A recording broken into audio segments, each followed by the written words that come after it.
আজকের ভিডিওতে আমি আমাদের এই অল্প বয়সী মায়েদের নিয়ে আমি কিছু কথা বলবো। সংসার সুখের হয় রমণীর গুণে, গুণধর প্রতি যদি থাকে তার শনি।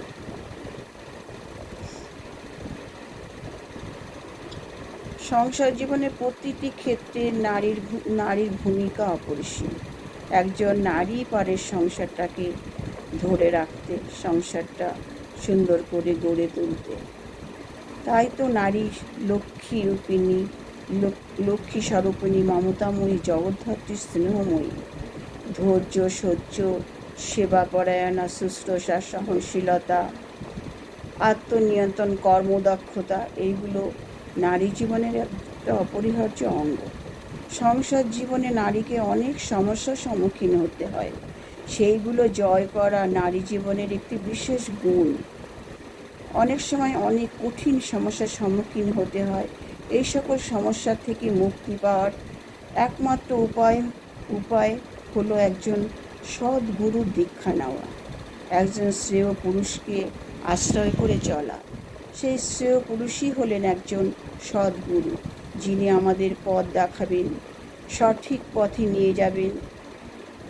যাকে আশ্রয় করে চললে জীবনের সব সমস্যার সমাধান হয়, তিনিই গুরু, তিনিই ভগবান, তিনি পথপ্রদর্শক, তিনি নিদর্শক যন্ত্র, দিক নিদর্শক যন্ত্র, তিনি জীবন কেন্দ্র। মনটা স্থির ন্যস্ত করে রাখতে পারলে সব কাজে উত্তীর্ণ হওয়া যায়। তিনি সব বিপদ থেকে আমাদের রক্ষা করেন। শুধু গুরু ধরলে হবে না, তার প্রতি ভক্তি, বিশ্বাস, নির্ভরতা রাখতে হবে বা রাখা যায়। দীক্ষা ছাড়া দেহ মন কিছুই শুদ্ধ হয় না। যতই পুজো করি, সেই পুজো ঈশ্বর গ্রহণ করেন না। পুরাণে তো আছে, অনেক উদাহরণ আছে। যেমন দীক্ষা ছাড়া লব কুশকে যখন অস্ত্র চালনা শেখায় বাল্মীকি মুনি, তখন তাকে দীক্ষা দিয়ে তবে কিন্তু সেই অস্ত্র শিক্ষা তিনি দিয়েছিলেন। আরও আছে, পার্বতী যখন শিবের তপস্যা করেছিল, তখন শিব সেই তপস্যায় সন্তুষ্ট হয়নি, কারণ পার্বতী দীক্ষা নেয়নি তখন। তাই নারদের কাছে দীক্ষা নিয়ে পার্বতী আবার শিবের তপস্যায় বসে এবং সে শিবকে সে পায়। এরকম আরও উদাহরণ আছে। যেমন পঞ্চপাণ্ডব দ্রোণাচার্যের যখন দীক্ষা নিলে তবে দ্রোণাচার্য তাদের অস্ত্র শিক্ষা দেয়। এরকম অনেক উদাহরণ আমাদের পুরাণে আছে। তাই দীক্ষা ছাড়া কখনো শুদ্ধ হওয়া যায় না। দীক্ষা না নিলে এক গ্লাস জলও কেউ গ্রহণ করবে না। তাই আমাদের ঠাকুর বলেছেন, জাগো লক্ষ্মী মায়ের দল, তোমরা না জাগিলে মাগো দেশের অমঙ্গল। তোমরা যদি এখনো ঘুমিয়ে থাকো, তাই বলছি মায়েদের, তোমরা জাগো, দেশ রক্ষা করো। তোমরা যদি এখনো নিজেকে নিয়ে ব্যস্ত থাকো, তোমরা যদি এখনো নিজেকে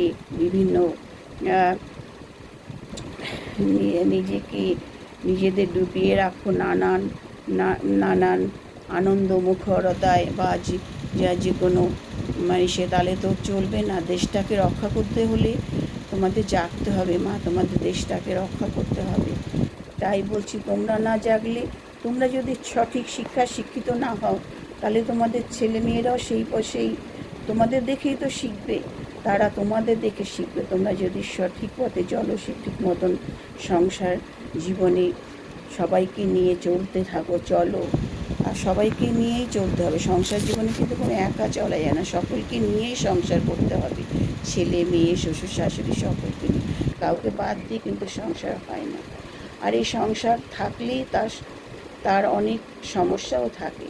তাই সমস্যা থেকে মুক্ত হওয়ার একমাত্র উপায়, তুমি ভালো সদ্গুরুর দীক্ষা নিতেই হবে।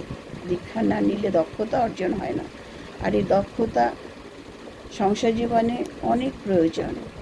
তাই এখনকার মায়েদের আমি বলছি, মায়েরা তোমরা বেরিয়ে আসো, তোমরা ঘরে থেকো না, থেমে থেকো না। তোমরা নিজেরাও ভালো সঠিক পথে চলো। তোমাদের দেখা থেকে আরও 5 জন মা সেই তোমাদের দেখে তোমাদের পথেই তারা আসবে। তাই দীক্ষা নিলে মনটা শুদ্ধও হয় আর সংসারটাও বাঁচে এবং সকলকে নিয়ে সুন্দরভাবে জীবনটাকে সুন্দরভাবে গড়ে তোলা যায়। জয় গুরু। আমার এই কথাগুলো যদি ভালো লাগে তাহলে তোমরা একটা লাইক ও শেয়ার করো, বা যদি ভালো লাগে তাহলে একটা কমেন্টের মাধ্যমে তোমরা জানিও। জয় গুরু।